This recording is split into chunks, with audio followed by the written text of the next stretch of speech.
Maman Idriss Déby, non. Mm. C'est lui qui a assassiné mon peuple. Si je le trouve devant moi, et je lui dis la seule chose qui est bien qu'il fasse, c'est de quitter le pouvoir et de partir. Ok. Idriss Déby, non. C'est lui qui nous a poussés, c'est lui qui nous a fait vivre 30 ans de terreur. Si je l'ai en face de moi, je lui demande quel est son problème avec les Tchadiens. Dero, Dougouli, Hissan Habri. C'est lui qui a donné le Tchad son nom. Pour moi, c'est un grand homme. Je le respecte énormément. Bonjour, bonsoir, bienvenue à toutes et à tous. Ici Andy Longané pour les médias, pour votre média préféré, Bokota TV. Ça me fait plaisir de vous retrouver encore une fois pour une énième édition de votre émission préférée, 15 minutes avec, toujours dans cette continuité. Eh bien, aujourd'hui aussi, nous avons une édition spéciale avec une personne très spéciale que vous allez bientôt découvrir. Avant de commencer, vous le savez, c'est un peu la logique. C'est une manière pour vous de nous soutenir en laissant un pouce bleu, en vous abonnant et en partageant vos avis dans la section commentaires. C'est une manière pour vous de nous soutenir et de nous dire qu'est-ce que vous pensez de nos émissions. C'est une manière pour vous aussi de participer très activement sur nos discussions, sur nos échanges. Bokota TV booste votre visibilité. À la recherche d'une pub, d'une couverture médiatique ou d'une entrevue, que ce soit pour votre entreprise, votre événement, votre mariage ou votre manifestation, on s'occupe de tout. Écrivez-nous dès aujourd'hui par courriel au info@bokotatv.com ou contactez-nous via WhatsApp au +1 514 825 5243. Votre média préféré au Canada est là pour vous. Notre invité du jour s'appelle Adjaro Alwali. C'est un entrepreneur, journaliste, écrivain, cadre dans la vie socio-politique tchadien. Actuellement, il est coordonnateur du collège politique des activités tchadiens du côté du Canada. Un peu dans la continuité de notre précédent invité, Gilbert Emongo, il est lui aussi très actif dans la vie politique de son pays. On aura l'occasion de l'écouter très passionnément tout au long de cette émission. Il fait partie de cette nouvelle génération qui veut le changement. Il fait partie de cette nouvelle vague africaine qui veut voir un changement concret sur les continents. Présentement, ici au Canada, ses actions parlent de lui en bien. Eh bien, on a cette occasion d'être avec lui aujourd'hui. Alors, sans plus tarder, je vais lui dire bonjour. Et bonjour, monsieur. Comment allez-vous? Très bien, et vous allez bien? Oui, ça va. Et ça nous fait en tout cas énormément plaisir de vous recevoir aujourd'hui. Alors, premièrement, si vous pouvez vous présenter à toutes ces personnes, à cette nouvelle audience qui vous découvre. Bonjour à tous, moi c'est Adjaro Alwali Abdoulaye, je suis écrivain. Je suis écrivain politique, je suis journaliste et je suis le porte-parole du PCF et coordinateur général du collège politique des activistes tchadiens du Canada. Voilà, merci beaucoup. Donc là, vous venez de les découvrir avec lui. On va aborder plusieurs sujets, bien évidemment la politique, bien évidemment la vie socio-économique aussi. On va parler aussi de son parcours personnel. Comme je l'ai mentionné d'entrée dans cette émission, il est écrivain. C'est-à-dire il a déjà eu à rédiger 3 livres dont Les prix du sang, les imbéciles qui nous gouvernent et Les coulisses de la mendicité. Donc, comme je l'ai dit, on aura vraiment besoin de l'écouter parce que je pense que tu as quand même beaucoup de choses à dire. Voilà. Donc, sans plus tarder, moi je vais commencer avec la première question. Pouvez-vous aujourd'hui nous parler de votre parcours politique? Bon. Moi, j'ai commencé mon parcours politique étant très jeune, comme dans la vie, comme tout le monde qui font de la politique, on commence par la vie associative. Et j'ai commencé dans une organisation qui est bien connue de ma région natale, le Bata. C'est une union des élèves du lycée Abdelhamad Arbache, c'est au Bata, sur Centre du Cad. Et après, j'ai géré une organisation nationale qui est l'Union des élèves pour un avenir meilleur, que j'ai géré pendant 2 ans avec des compatriotes, des jeunes Tchadiens qui veulent le changement en milieu jeune. Et après, je me suis dirigé vers l'association ASJT, où j'ai géré le secrétariat général en France. Et après, je me suis engagé dans un syndicat étudiant en France qui s'appelle l'Union Pirate, où j'ai occupé des postes de responsabilité pendant plus de 1 an. Et après, j'ai rejoint le collège politique des activistes canadiens du Canada comme coordinateur adjoint.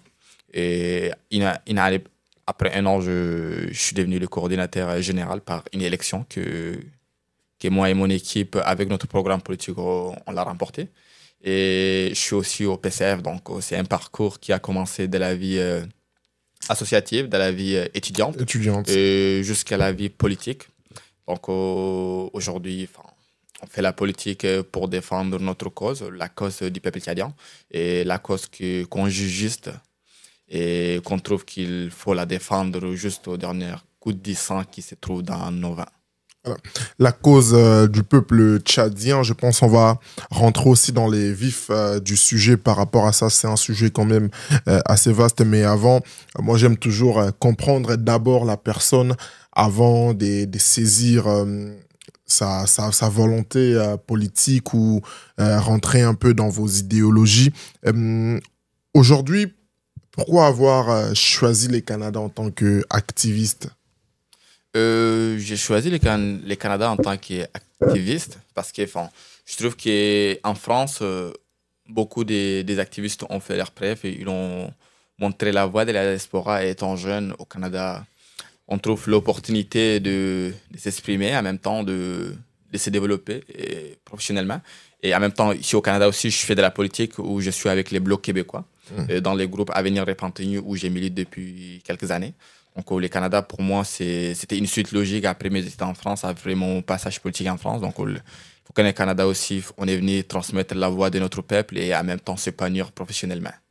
Mais est-ce que les Canada aujourd'hui, vous aviez dit, c'est une parenthèse qu'on ouvrait rapidement, que vous êtes dans les blocs québécois. Est-ce que vous pensez que les Canada ou les Québec s'allient à vos valeurs politiques ou personnelles? Oui, j'ai des valeurs politiques qui s'allient vraiment avec ça. J'ai regardé un peu partout dans les partis politiques au Québec. J'ai vu le Québec solidaire, j'ai vu d'autres partis, le PS et tant d'autres. Donc, je trouve aujourd'hui que le Bloc québécois, ça répond à mes valeurs et que j'ai les mêmes valeurs pour les 4 comme le Bloc québécois a les valeurs pour les Québec et les Canada.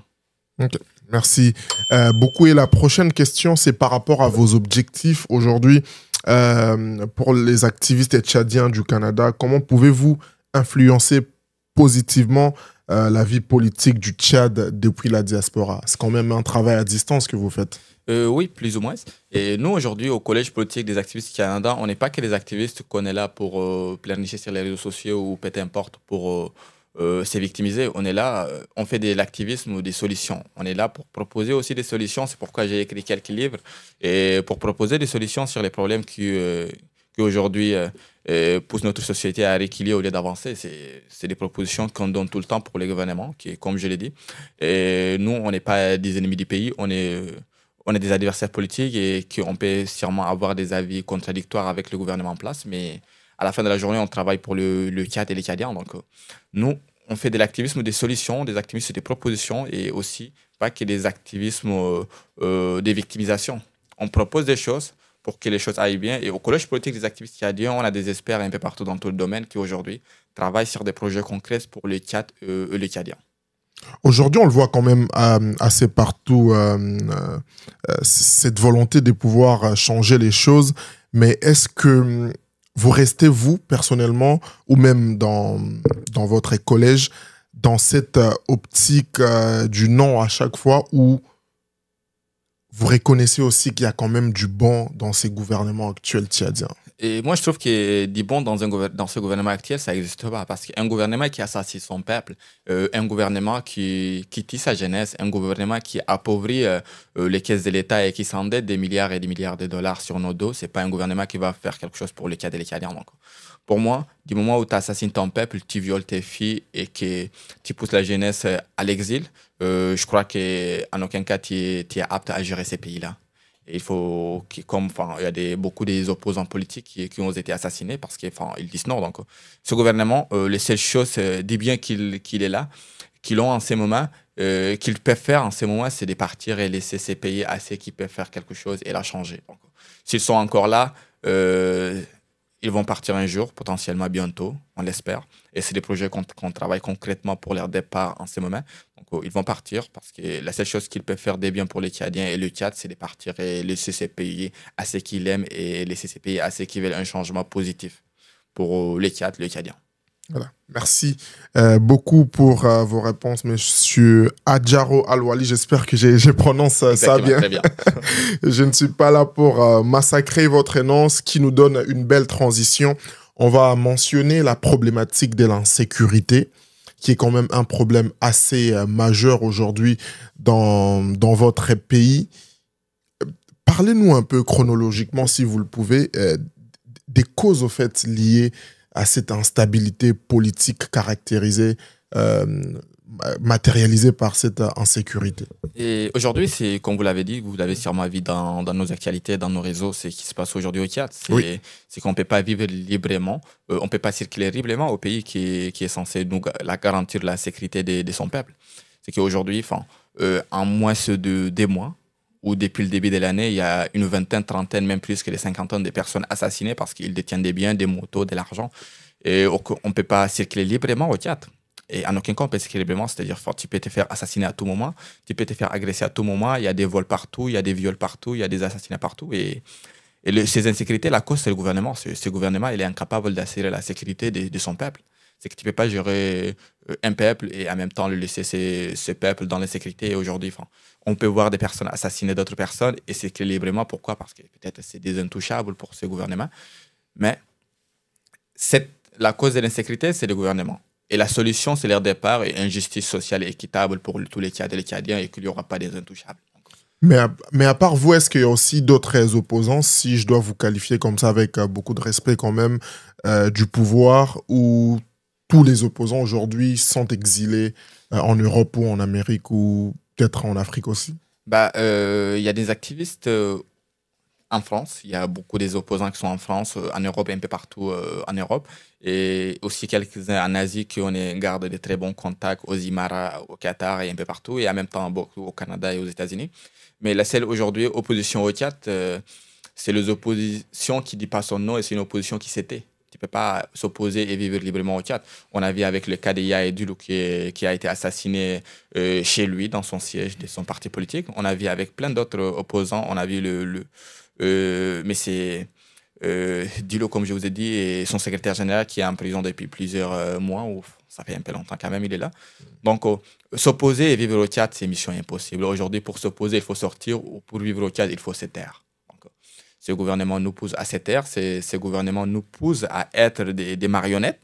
Et comme j'ai dit, nous, on fait de la politique, on est des opposants politiques, mais ce gouvernement ne connaît pas l'opposition. Soit tu es avec eux, soit tu es contre eux. Et si tu es contre eux, la seule chose qu'ils vont te faire, c'est de te tuer et t'enterrer, comme ils l'ont fait avec Diallo, comme ils l'ont fait avec tant d'autres, comme ils l'ont fait avec Ibn Omar, comme ils l'ont fait avec Koti. Et comme ils vont continuer à le faire avec tant d'autres. Donc, soit accepter de serrer la main et applaudir la dictature ou s'opposer et quitter les pays et accepter l'exil. Accepter l'exil, mais moi, du coup, j'ai une autre question qui m'est... j'ai quand même eu le temps de discuter avec vous. Choisir de se taire et laisser ces régimes en place, s'aimer la terreur, comme vous le mentionnez. Vous êtes la preuve ici.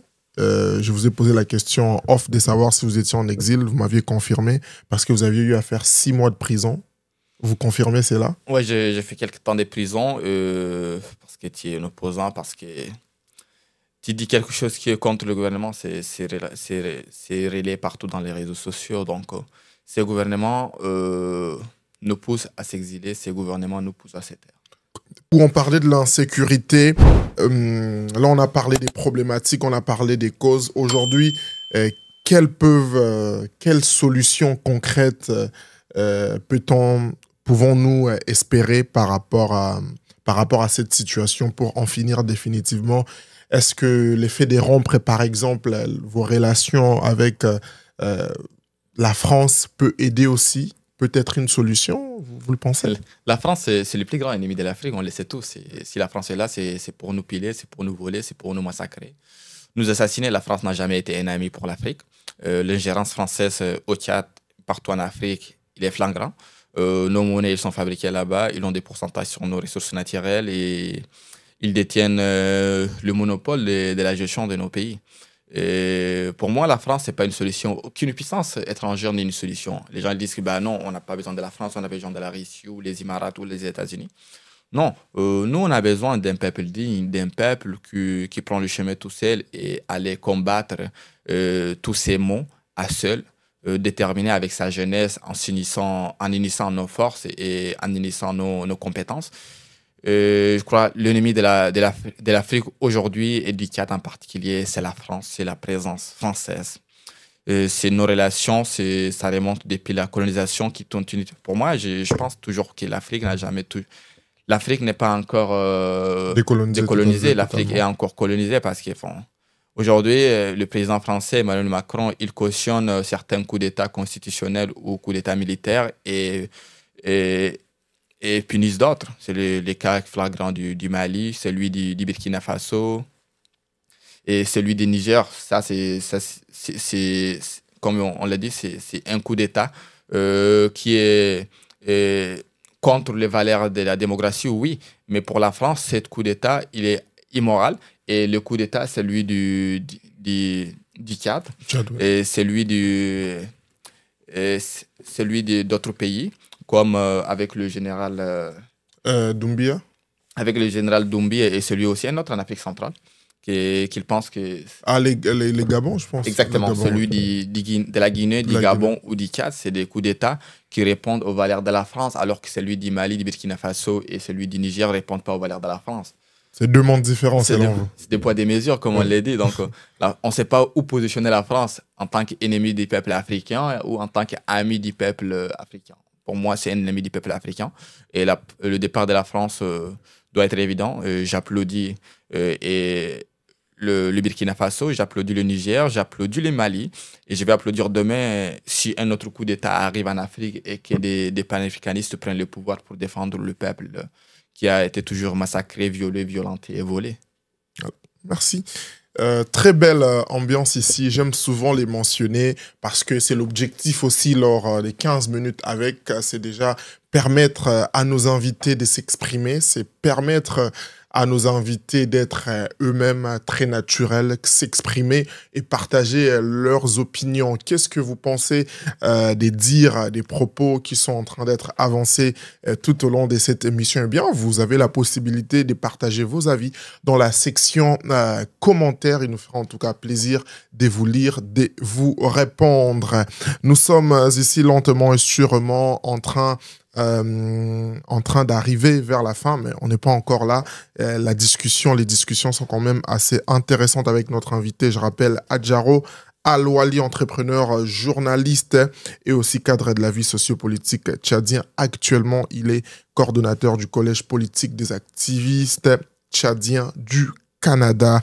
La prochaine question pour moi est un peu celle qui peuvent me mettre un peu mal à l'aise, mais je pense que vous avez la capacité de me répondre. Aujourd'hui, si les présidents en place s'est décidé de vous tendre la main, de dire que voilà, j'ouvre mes portes à l'opposition, à toutes ces personnes exilées, venez, on va travailler main dans la main pour régler nos problèmes. Est-ce que vous serez prêt à accepter cette offre? Et le président, il a toujours tendu sa main. Pour quel objectif? Pour l'objectif de rentrer et d'accepter... de servir les mâles et accepter d'être les pots de vin et tout. Exactement, c'est ce qu'il fait. Il y a beaucoup des opposants qui sont tombés sur ces pièges et qui aujourd'hui regrettent énormément. Donc pour moi, si j'ai la force, si aujourd'hui le président, il m'a tendu la main, il tend la main à toute l'opposition, si j'ai la possibilité, cette main qu'il a tendue, c'est une main d'hypocrisie, je la coupe. Je la coupe parce que c'est une main d'hypocrisie, d'injustice et c'est une main qui nous pousse à être avec lui de son côté et à combattre notre peuple. Donc, tendre la main, accepter de travailler avec le mal, je trouve ça inacceptable. Et si aujourd'hui, par erreur, les diables descendent du ciel et me demandent d'aller combattre le président actuel, j'irai avec le diable combattre ce président et ce dictateur. Et après, on va se combattre avec le diable. Donc, pour moi, je préfère dealer avec le diable que dealer avec celui qui assassine mon peuple, ma jeunesse et qui nous pousse à l'exil, loin de nos pays et accepter de cette terre. Vous êtes prêt à prendre les armes pour... Et les armes, c'est pas une solution. Les armes, c'est pas une solution. Et je l'ai jamais pris. Je les prendrai jamais. Donc, les armes, c'est pas une solution parce que si on prend les armes, c'est les Tchadiens qui vont s'entretuer et ça va être une bain de sang. Donc, je cautionne pas. Et on va partir dans des procédures diplomatiques avec des procédures démocratiques et on arrivera à des solutions. C'est vrai, ça va prendre beaucoup de temps. Très compliqué, peut-être de génération en génération, mais le peuple finira par vaincre et arrivera à la terre promise. La paix est plus puissante que la guerre. Dixit, un des artistes dont j'oublie les noms. Aujourd'hui, je vais ouvrir une autre parenthèse. Quel parallélisme aujourd'hui vous faites, vous, entre ce qui se passe chez vous au Tchad et ce qui se passe en République démocratique du Congo? Je te rappelle rapidement les contextes. L'ancien président de la commission électorale qui a élu les présidents en place aujourd'hui, Félix Tshisekedi, a décidé, lui, de prendre les armes pour venir enlever, j'ouvre ma citation, les démons qu'il a construits lui-même, c'est-à-dire les présidents qu'il a annoncés, car selon lui, il n'avait pas gagné des élections. Et là, en ce moment, vous le voyez, je pense, à travers les réseaux sociaux, tout ce qui se passe à l'est de la République démocratique du Congo. C'est un Congolais qui a pris des armes pour tuer d'autres Congolais et arriver à obtenir les pouvoirs. Et face à ce qui se passe au Congo, quel parallélisme pouvez-vous faire entre... Vous pensez que c'est la même situation aussi? Et moi, il y a quelques mois, au début de la guerre au Congo, à Goma, j'y étais à Ottawa. J'étais assis avec l'ambassadeur congolais et on a un peu discuté de la situation, de ce qui se passe au Congo.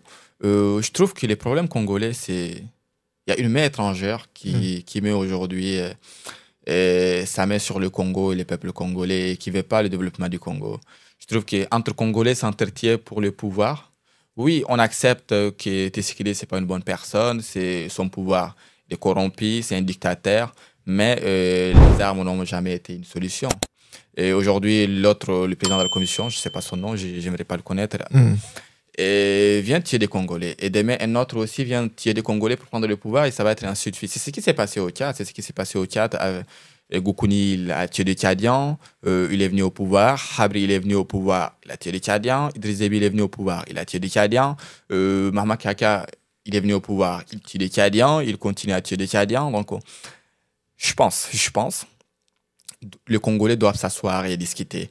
J'ai écouté la dernière fois Gilbert, il dit oui. S'asseoir avec les rebelles n'est pas une solution. Mais c'est Gilbert. Je pense que s'asseoir avec les rebelles n'est pas une solution, oui, mais accepter de se faire tuer, de s'entretenir entre Congolais n'est pas aussi une solution. S'asseoir avec les rebelles pourra être une solution pour savoir vraiment qu'est-ce qu'ils veulent. Mais on comprend, on nous dit les rebelles ils sont là parce que c'est des égoïstes, parce qu'ils veulent des postes de responsabilité, oui. Ils ont le droit d'avoir des postes de responsabilité, c'est des Congolais comme tant d'autres. Mais il faut s'asseoir entre Congolais et discuter. Mais c'est vrai, s'asseoir avec les mâles peut être mal vu, ça peut toucher des égos. Mais je pense profondément qu'il faut s'asseoir entre Congolais, déposer les armes et construire un Congo fort. Le Congo aujourd'hui, c'est un très grand pays. Il y a énormément de ressources. Là. Un pays stratégique pour l'Afrique, pour le monde d'ailleurs, on doit le mentionner. Le Congo, c'est très, très stratégique. Il y a des grandes forêts, il y a des ressources naturelles partout.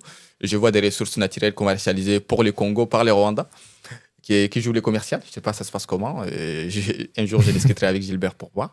Donc, avec une jeunesse, le Congo, il y a une très forte densité de population qui peuvent construire beaucoup de choses. Donc, s'asseoir entre Congolais, c'est une solution. Merci beaucoup. S'asseoir entre Congolais. Là, c'est la vie d'un Mwanamboka tchadien. Mwanamboka, c'est, comment je peux les traduire, c'est l'enfant du pays. Voilà, donc l'enfant du pays tchadien qui vient de s'exprimer par rapport à ce qui se passe en République démocratique du Congo. On va continuer avec nos sujets ici, avec une autre question par rapport au conflit interne qui malheureusement sont là très présents au Tchad. On parle des agriculteurs, des éleveurs, tout ça. Quelle solution proposeriez-vous par rapport à ça pour arriver à une paix qui mettra tout le monde à l'aise? Je pense que c'est des conflits qui ont été créés par le pouvoir en place pour disperser nos pensées et nos opinions et dire qu'il y a un problème et il faut être unis en tant que Tchadiens pour combattre les mal ensemble. Le conflit entre Tchadiens, entre agriculteurs et éleveurs, un peu partout, des conflits communautaires. La solution, c'est de désarmer la population. Tu ne peux pas vivre dans un milieu civil où la population ils sont plus armés que notre propre armée. Donc, les désarmements effectifs et en même temps créer des commissions, des discussions et des médiations apolitiques. Parce que les politiques en place, c'est des corrompus, on le sait tous. Donc, et de s'asseoir pour trouver des solutions équitables pour tout le monde et créer des zones de confort pour les agriculteurs et en même temps pour les éleveurs. Mais la solution le plus grande, c'est désarmer tous ces gens et ne comprendre pas la violence. Et la violence n'a jamais été une solution. La violence n'a jamais été une solution, mais malheureusement, aujourd'hui, c'est quand même la réalité aussi, on doit le dire. Pensez-vous que c'est un travail qui sera facile aujourd'hui si, par exemple, la jeunesse consciente arrivait à prendre le pouvoir? Oui, rien n'est facile dans la vie, mais on finira par le faire. Les autres, ils l'ont fait. Il y a plein d'exemples courants. On peut même prendre l'exemple des pays européens. Aujourd'hui, les problèmes communautaires, ça n'existe pas. Pourquoi? Parce qu'ils ont mis de la justice équitable. Il y a plein de pays africains qui font la différence aujourd'hui. Je pense que si la jeunesse consciente est aujourd'hui au pouvoir, on pourra s'asseoir et discuter vraiment de nos propres problèmes et les problèmes qui minent notre développement au lieu de se concentrer sur des problèmes, sur des futilités qui prennent la violence et qui nous poussent à reculer en arrière au lieu d'avancer. Faisable, oui. Compliqué, oui, aussi, oui. Merci. Et tantôt aussi, on parlait de l'affaire Dilo qui s'est passée le 20 octobre. Quel a été l'impact, quel est l'impact jusqu'à ce jour de cet assassinat, c'est ça, non? Exactement, c'est un assassinat politique. C'est une façon de plus de taire l'opposition interne, comme je vous ai dit. Et Yaya Dilo, c'était l'opposant farouche, celui qui donnait l'espoir à la jeunesse, celui qui donnait l'espoir à la population, celui qui nous pousse à avoir un cadre grand et avec lui, on pense construire quelque chose de positif pour notre peuple. Mais malheureusement, pour le pouvoir en place, c'est une tête à descendre et ils l'ont abattu avec une balle dans la tête, dans son siège, dans le siège de son parti politique. Et voyons-vous dans quel pays les Tchadiens vivent. C'est un opposant dans son siège qui se prépare pour des élections. On vient, on le met un pistolet sur la tête, on tire la gâchette, on l'assassine froidement. Pourquoi? Parce qu'il est contre. Pourquoi? Parce qu'il n'a pas accepté la métendue, cette même mais hypocrite qui aujourd'hui le président il l'attend envers d'autres personnes. Donc, comme je vous ai dit, cette main qui l'attend, c'est une main d'hypocrisie. Et si tu l'acceptes, oui, tu t'assois à son côté, tu acceptes le pot de vin.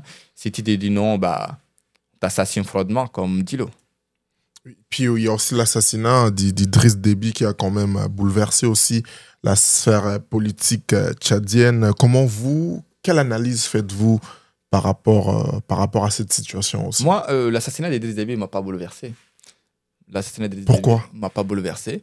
Et je ne sais pas, mais nous les Tchadiens, on a développé une haine assez profonde envers cette personne. Mais la haine ne résout rien, mon frère. Idriss Déby, il a rasé des villages. Il a rasé des villes, il a assassiné des milliers de personnes. Même, je peux aller plus loin, des dizaines de milliers ou des centaines de milliers de Tchadiens. Assassiné par qui? On ne le sait pas. Et d'autres disent que c'est par l'opposition armée. Je pense que non. L'opposition armée, Idriss Déby, il est très armé, il a 30 ans de pouvoir. Il détient plus d'armes que des puissances européennes. Donc, assassiner pendant son entourage, c'est le peut-être le plus simple. Par qui? Par celui qui est peut-être qui est au pouvoir. Et l'ancien Premier ministre, Sexé Masra, qu'est-ce qu'il a dit? Il a dit on n'a pas besoin d'assassiner son père pour être président. C'est très important. Ça pose des questions. On n'a pas besoin d'assassiner son père pour être président. Ça sort de la bouche du Premier ministre. Ça dit grand, là. Ça dit beaucoup de choses. Donc, si vous voulez chercher l'assassin, sûrement il est dans le palais Toumaï à N'Djamena. Donc, vous pouvez aller le chercher là-bas. Il est tranquillement avec son pouvoir. Et je le répète une fois de plus pour lui, hein, on n'a pas besoin d'assassiner son père pour être président. On n'a pas besoin d'assassiner Dilo pour être marshal. Et on n'a pas besoin d'assassiner le Tchadien pour être un dirigeant. Donc, l'hypocrisie, c'est son affaire. La dictature, c'est c'est sa tasse d'été. En espérant que ça va changer bientôt un jour, Inch'Allah. Voilà. On espère en tout cas que ça va changer. Ce sont vos mots, mais je pense que c'est aussi les desiderata de tout Africain conscient, compte tenu aussi de la position stratégique, hein, pas seulement de la République démocratique du Congo, comme on le disait tantôt, mais de l'Afrique en général. On a presque tout pour se développer. Et aujourd'hui, on a besoin de cette prise de conscience. On a besoin de gérer nous-mêmes nos problèmes et de répondre de manière très concrète à nos problématiques, car les problèmes des Africains ne sont pas les problèmes des Européens. En parlant de ça, d'ailleurs, ça nous donne une transition pour la prochaine question. En parlant de l'ingérence étrangère, c'est une question... C'est une problématique présente aujourd'hui. Les colons n'ont jamais quitté l'Afrique, comme on l'entend souvent dire aujourd'hui. Vous, quelle lecture faites-vous? Est-ce qu'à un certain moment, bien que présents ces étrangers, comment collaborer avec eux dans un avenir proche? Comment faire en sorte que cette ingérence étrangère dont on mentionne très souvent s'arrête pile? Est-ce que tu penses qu'il faut arrêter définitivement cette collaboration, si je dois le dire, ou collaborer à 50-50, comme on dit? Et il y a quelque temps aussi, il y a un autre journaliste qui m'a posé la même question, que l'ingérence des Occidentaux, surtout de la France, sur ses anciennes colonies en Afrique. Et en même temps, il m'a dit, en Occident, on n'aime pas dire ça. C'est pas parce qu'en Occident, on n'aime pas dire ça qu'on va pas le dire. Pour moi, je pense qu'il y aura en aucun cas et il n'y aura jamais une relation amicale entre l'oppresseur et l'opprimé, entre le colonisateur et le colonisé, et entre la France et l'Afrique. Et ils se prétendent toujours être les détenteurs de pouvoir dans nos pays, ils se prétendent toujours être nos maîtres. Et ils n'ont jamais parti, ils sont jamais partis, ils sont toujours là. Ils sont toujours là, ils détiennent des parts dans notre pétrole, dans notre économie, dans notre PIB, ils détiennent tout. Donc, aujourd'hui, un président, pour être élu, il doit partir là-bas, s'agenouiller devant un président français ou un président occidental. Je trouve que c'est très inacceptable. Donc, il n'y a pas de 50-50 entre, comme je vous dis, l'opprimé et son oppresseur, le colonisé et le colonisateur. Donc, il n'y aura jamais.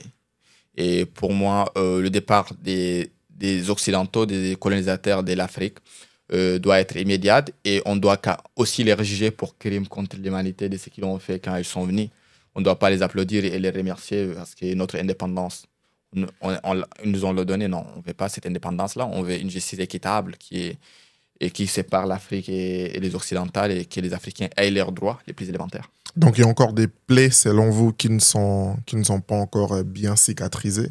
Et les plaies, ils sont toujours là et le colonisateur, il continue toujours à appuyer sur ces plaies-là. Parce qu'il est toujours là, il fait d'autres plaies. Donc, il continue toujours à nous donner des coups de marteau sur nos têtes, là, comme on l'a dit. Donc, pour moi, il faut que les Africains s'assoient et qu'ils discutent vraiment. L'Union africaine, moi, je pense que l'Union africaine qui part demander des financements à l'Union européenne, on vit dans quel monde? C'est le contraire. Dans quel monde on vit, là? C'est une réalité qui vous fait... Moi, j'ai lu un documentaire, sur le budget de l'Union africaine. Et il y a des lignes qui écrivent que le financement de l'Union africaine provient de l'Union européenne. Des bourreaux.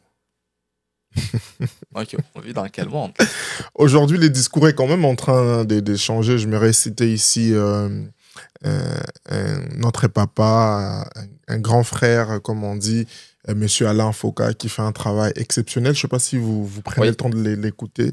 Les discours sont en train de changer, mais tu penses que ça doit continuer encore? Quel levier doit-on appuyer encore pour aller chercher une grande audience africaine? Parce que la plupart aussi se disent c'est un discours qu'on va écouter, mais dans le concret, il n'y a rien qui va se passer. Ouais, et je pense que déjà, pour qu'on s'entende entre Africains, on utilise nos propres réseaux, les réseaux des Européens. Là. Ils vont même continuer un jour à censurer nos messages. Donc, il y a des personnes qui ont des têtes bien faites en Afrique, qu'on crée des réseaux sociaux africains et qu'on continue à proposer des contenus africains. On se comprend entre Africains.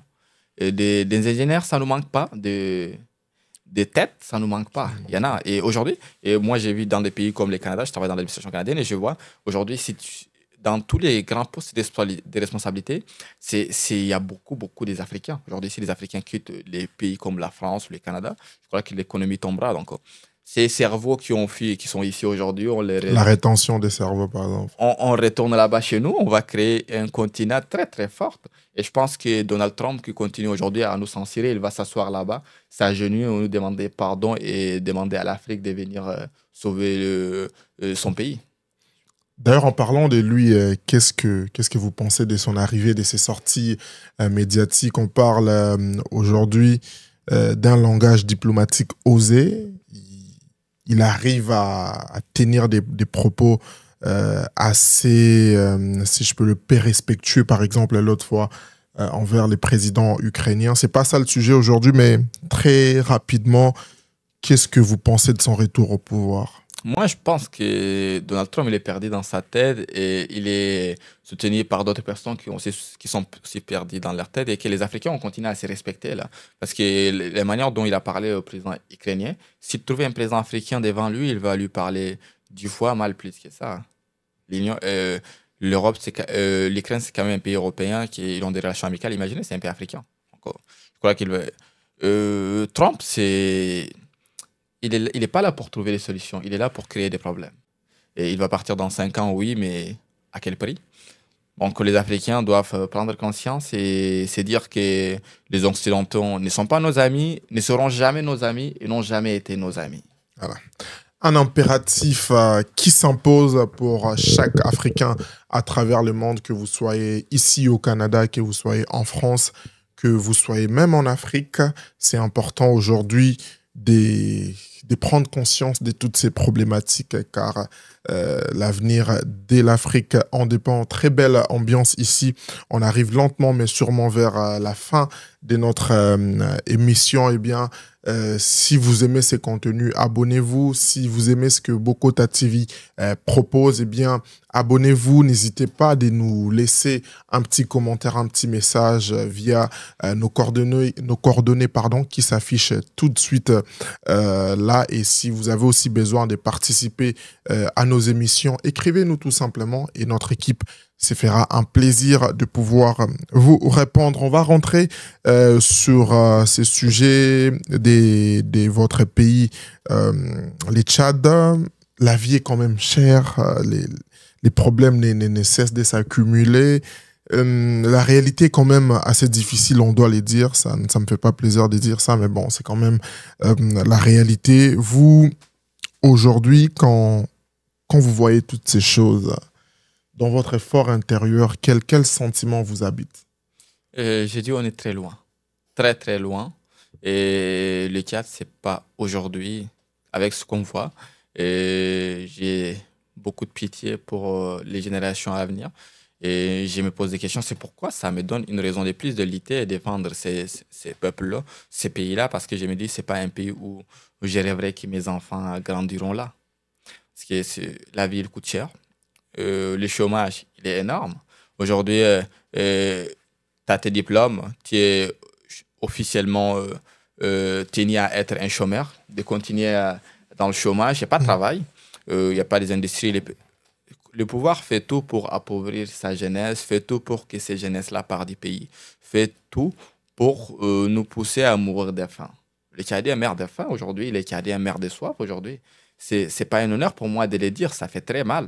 Mais c'est la vérité et avec le collège politique des activistes tchadiens, on propose des solutions pour que ces changements soient réels, pour changer les choses. Et comme je vous ai dit, au collège politique, on est entouré de têtes bien faites et des personnes qui connaissent la matière presque un peu partout dans tous les domaines et qu'on écrit des documents et qu'on proposera pour les changements de ces pays, même si on ne cautionne pas le gouvernement. Le Tchad reste notre pays et on n'est pas les ennemis du pays, on est les ennemis du pouvoir. La corruption, par exemple. La corruption, c'est mon courant. Ça, c'est pour moi, Idriss Déby, là, le nouveau Marshall, pour moi, c'est un farfelu qui tient toujours à pousser le peuple tchadien dans l'obscurité. La corruption, c'est un bon jour pour lui. La dernière fois, il y a un scandale financier très grand, des trentaines de milliards de francs CFA. Là. Ça peut construire des écoles, ça peut construire des routes, ça peut donner accès à des lots portables aux Canadiens, ça peut ça peut conduire aussi dans un grand développement agroalimentaire. Donc, la corruption, partout presque comme en Afrique, mais le Tchad, nous, on détient le prix Nobel de la corruption en ce moment avec Mamadi Idriss Déby. C'est qu'il y a des 30 milliards qui se jettent partout, des centaines de milliards. Et lui, qu'est-ce qu'il fait? Il part en France pour s'acheter un costume à 1 million d'euros. Dans quel monde ton peuple, il n'a même pas quoi manger. L'électricité, on n'a pas. De l'eau, on n'a pas. On n'a pas quoi manger, on n'a pas quoi boire. Et notre président, il se jette des milliards et des milliards entre lui et ses amis. Le népotisme est énorme aujourd'hui. Le président, il a nommé tous ses cousins dans tous les postes de responsabilité du pays, tous les ministres, tous ses amis.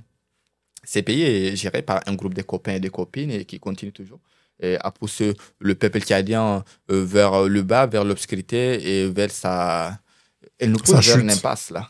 Elle nous pousse vers une absente et la seule sortie de fermer de ces terres ou d'accepter de s'exiler ou de mourir là-bas.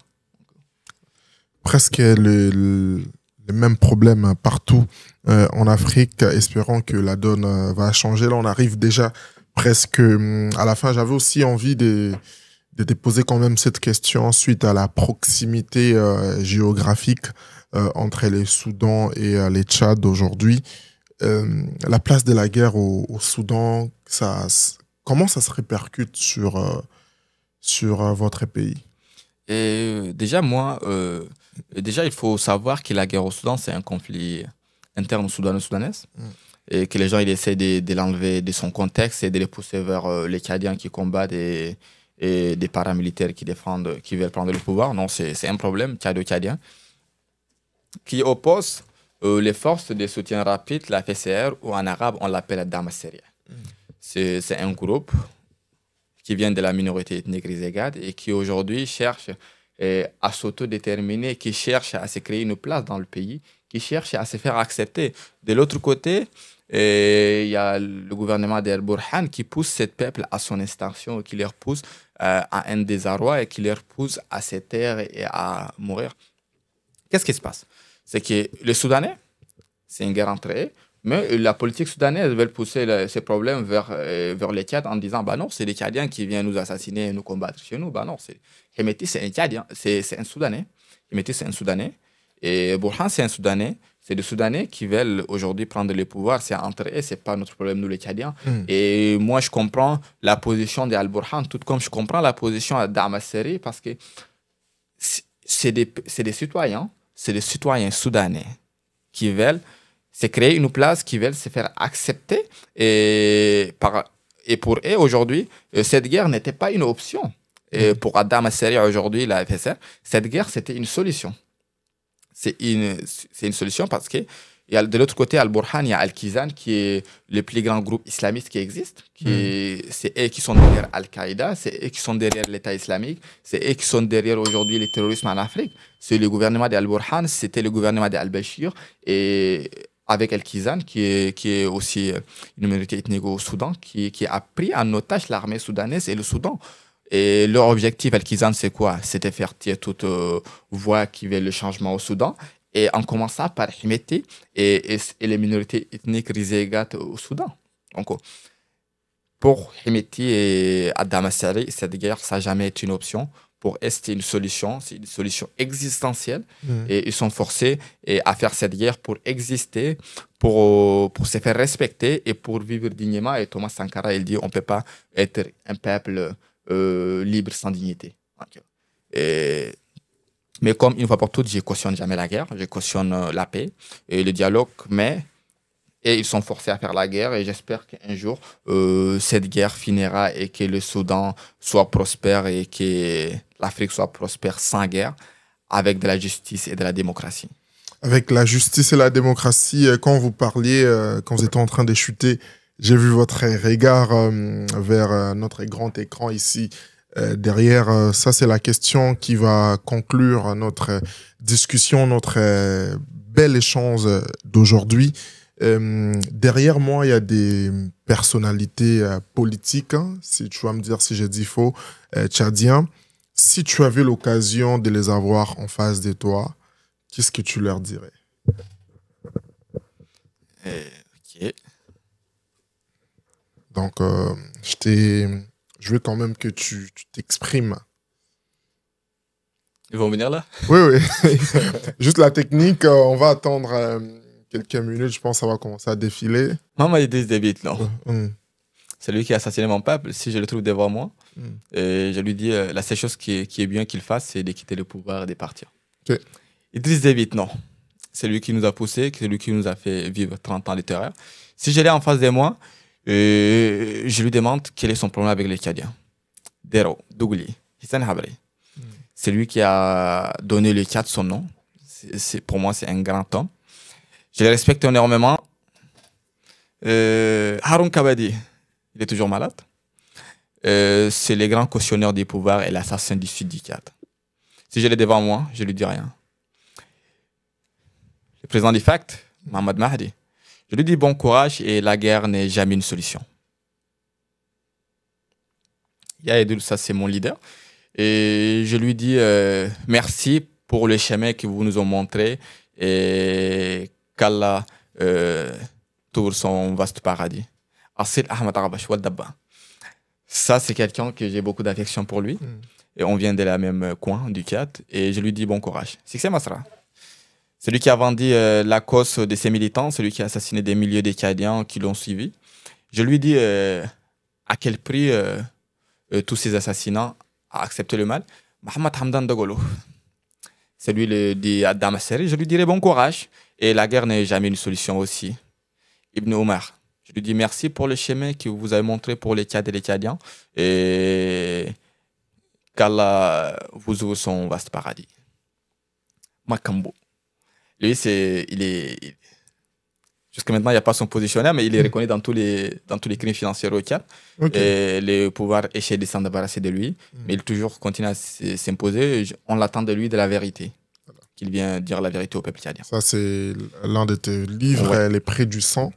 Ça, c'est les coulisses. Non, les imbéciles qui nous gouvernent. Et enfin, on aura les coulisses de la mendicité. Exactement. Je pense que ces 3 livres, déjà, où on peut le retrouver pour les gens qui... Je pense qu'on aura peut-être une autre édition où on va parler spécifiquement de ces 3 livres. Mais déjà, où est-ce qu'on peut le retrouver? Et j'ai fait affaire avec une maison d'édition qui est au Cameroun. Et en même temps, ils sont disponibles aujourd'hui à Montréal. Oh, très bonne nouvelle. Et ils sont disponibles à Montréal dans la bibliothèque des Repentigny. Ok. Dans ma ville. Okay. Parfait. Donc, merci beaucoup, Adjaro Alwali. C'est ça, non? C'est comme ça vous dites. Voilà, Adjaro Alwali. C'était un plaisir pour nous de discuter avec vous aujourd'hui dans cette émission des 15 minutes présentée par moi-même, Andy Longane, pour les médias Bokota Télévision. C'est quoi votre mot de la fin par rapport à notre discussion aujourd'hui? Où est-ce qu'on peut vous retrouver sur les réseaux sociaux et pour tous les Tchadiens aussi qui veulent rejoindre ces mouvements qui sont répartis partout au Canada, que ce soit à Edmonton, en Ontario, à Ottawa, partout? C'est quoi les messages que vous pouvez avoir pour toutes ces personnes face caméra? Et déjà, je vous remercie et je vous félicite pour ce travail. C'est énorme pour votre invitation dans ces plateaux nobles. Et je vous dis bon courage. C'est compliqué, c'est difficile. Vous arriverez sans doute. L'objectif est grand. Les rêves sont grands, mais ça arrivera bientôt. Et vous serez un média de renommée. Vous l'êtes maintenant et vous le serez plus que ça. Un jour, on va vous comparer avec RFI, plus que RFI pour les Africains. Merci beaucoup. Et ce que je vais dire aux Canadiens, aujourd'hui, le collège politique, il n'est pas qu'à Montréal ou au Québec, on est pas un peu partout au Canada. Donc, pour ceux qui sont un peu partout au Canada, c'est de joindre leurs équipes locales ou de joindre la coordination nationale, ici à Montréal, au Québec. Et on est joignable sur Facebook, sur les pages du Collège politique des activistes canadiens du Canada, et sur TikTok, sur les pages du Collège politique des activistes canadiens du Canada. Et vous pouvez là-bas, vous aurez des formulaires d'adhésion et qu'on vous contractera dans un bref délai. Et on travaille, comme j'ai dit, pour les Tchad et les Tchadiens sans hypocrisie et sans hypocrisie et en même temps sans franc-parler. On dit ce qu'on pense avec franc-parler. autant pour moi. On est là, on est ouvert à tous d'accueillir les Tchadiens et les Tchadiens. Les Africains, on travaille avec énormément beaucoup d'Africains, des Congolais que j'ai beaucoup des attaches envers et que j'ai étudié avec des Congolais. J'ai discuté assez récemment avec l'ambassade du Congo à Ottawa. Où le Congo, c'est un pays frère, on a les mêmes réalités politiques. On espère que le changement arrivera et que les peuples soient souverains. Merci beaucoup. Il s'appelle Adjaro Alwali. On était avec lui sur ces plateaux. Merci pour votre présence aussi. Entrepreneur, journaliste, écrivain, cadre dans la vie sociopolitique tchadien. Actuellement coordonnateur du Collège politique des activistes tchadiens du Canada. Vous comprenez que Bokota TV, ce n'est pas seulement les Congos, ce n'est pas seulement les Canada, mais c'est toute l'Afrique. Car si on ne parle pas de nous, qui les ferait à notre place. Et ici, pour moi, l'occasion d'arriver au moment que je préfère, l'un des moments que je préfère les plus, la partie des dédicaces, eh bien, c'est l'habitude maintenant. À chaque fois, je vous dis à travers mes réseaux sociaux, laissez-moi vos noms. Andy Longane, sur Facebook, sur TikTok, sur Instagram. Laissez-moi vos noms si vous voulez que je cite votre nom ou que, voilà, un anniversaire, une dédicace. Vous avez tout simplement à répondre sur mes publications et ça me fera un plaisir de vous lire. Je commence ces dédicaces toujours avec mes très chers beaux-parents du côté de Kinshasa. Maman Anto et Papa Albert, salutations à vous. Salutations à mon vieux Gianni Saïdi, Keiros, Garlin Saïdi et toute la famille Saïdi du côté d'Mpassa. Salutations à vous. Salutations à Jonathan Poi, Ahmed Ouattara, les boss en France et CFA du côté de Montréal. Deradi 18 du côté d'Ottawa, salutations à toi, salutations à toute la team DLC, salutations à Darwin Etoja, l'héritier du trône, salutations à Jérémy Nzalalemba, salutations à Esther la Sublime, salutations à toi ma chérie, Dorcas Sadiki du côté de Kinshasa, gros bisous à toi, salutations à Miguel Maléchela du côté de la Tunisie si je ne m'abuse pas, salutations à Divine Nyop. Ok, salutations à King Minuka, mon vieux Isaïe Ochinga, salutations à ma jumelle Deko Elisabeth, salutations à Star d'origine congolaise, salutations à Madame Laurette Amissi, la maman des Brian, Keren, Elsie et Paola. Yann Mokwabo, salutations à toi, mais aussi salutations à toute la famille Mokwabo. Salutations à toi, ma sœur Dorinda Ndelenge. Salutations à toi, mon frère Nemi et Kwalanga du côté de Kinshasa. Salutations à mon ami d'enfance. Salutations à Dios Amor. Salutations à mon vieux Jean Moulenda. Salutations à Agnès Kitenge. Salutations à Merveille Umutsoni. Salutations à Ornella Nyamwaka. Et enfin, la reine-mère Omari. Bijoux, salutations à toi. Merci à vous tous. Si vous voulez une dédicace, répondez à mes publications Andy Longane et ça me fera un plaisir. Et ici aussi l'occasion de remercier toute l'équipe de Bokota TV. Je vois la boss Chia Kiasa, merci pour ce travail exceptionnel. Merci aussi à Serge pour son travail exceptionnel et merci au studio 760 de nous recevoir dans ces beaux cadres. Et en tout cas, si vous voulez booker, on vous met les informations dans la description. Profitez d'un plateau très professionnel. Ils ont une panoplie d'offres à vous faire. N'hésitez pas de les contacter aussi. Merci à vous. Merci aussi à vous d'avoir suivi cette émission du début à la fin. C'était un plaisir pour moi de la présenter. Eh bien, écoutez, quant à moi, je vous dis à la prochaine et à très bientôt. Ciao. Bokota TV booste votre visibilité. À la recherche d'une pub, d'une couverture médiatique ou d'une entrevue, que ce soit pour votre entreprise, votre événement, votre mariage ou votre manifestation, on s'occupe de tout. Écrivez-nous dès aujourd'hui par courriel au info@bokotatv.com ou contactez-nous via WhatsApp au +1 514 825 5243. Votre média préféré au Canada est là pour vous.